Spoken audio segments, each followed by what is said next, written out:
ছোট এলাচের গুঁড়োটা আমি দিয়ে দিলাম, দিয়ে দুধটা ভালো করে আমি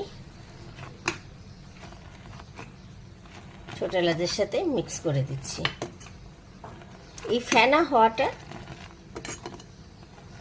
খুব জরুরি,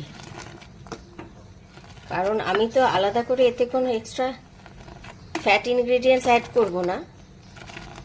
এজন্য আমি এটাকে এইভাবে দুধটাকে ফ্লাপি করে নিচ্ছি, কারণ আমি সবসময় চেষ্টা করি হেলথ ফ্রেন্ডলি খাবার তৈরি করার। নিশ্চয়ই খেয়াল করছেন আমার দুধ জাল দিতে দিতে দুধে একটা রেডি স্টোন এসে গেছে। আমি কখনোই দুধে কোনো সিনথেটিক কালার বা সিনথেটিক এসেন্স ব্যবহার করি না, সে যতই ফুড গ্রেডেড হোক। গ্যাস অফ করে রেখেছি, 10 মিনিট হয়ে গেছে। দুধের গরম ভাবটা অনেকটাই কমে গেছে। এবার আমি এতে মিশিয়ে দেব প্রয়োজন মতো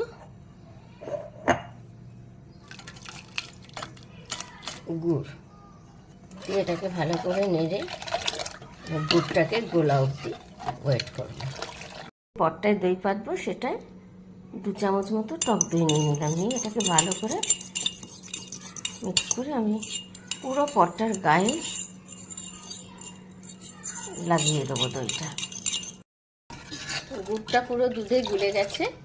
এবার আমি এটাকে এই দইয়ের হাঁড়িতে দিয়ে দিচ্ছি, কিন্তু আমি এটা ছেঁকে দিচ্ছি পুরো দুধটাকে।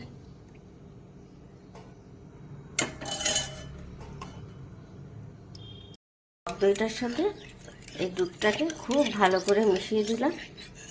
ভালো করে মিশিয়ে দিয়ে আমি এটাকে একটা ক্যাসারোলে বসিয়ে দিচ্ছি। মুখটা দিয়ে ঢাকা দিয়ে দিলাম, দিয়ে আমি এটা ক্যাসারোলে লাগিয়ে দিলাম। এটা চীনামাটির পটে পাতা বলে দেখুন এই দইটা কি সুন্দর জমে গেছে, সাইড দিয়ে ছেড়েও আসছে। এরপর যদি এটা বাইরে থাকে তাহলে আরও বেশি জল উঠবে এবং দইটার মিষ্টি ভাব কমে যাবে, টোকো ভাব এসে যাবে। তাই আমি এটাকে এখন ঢাকা দিয়ে ফ্রিজে রেখে দেবো।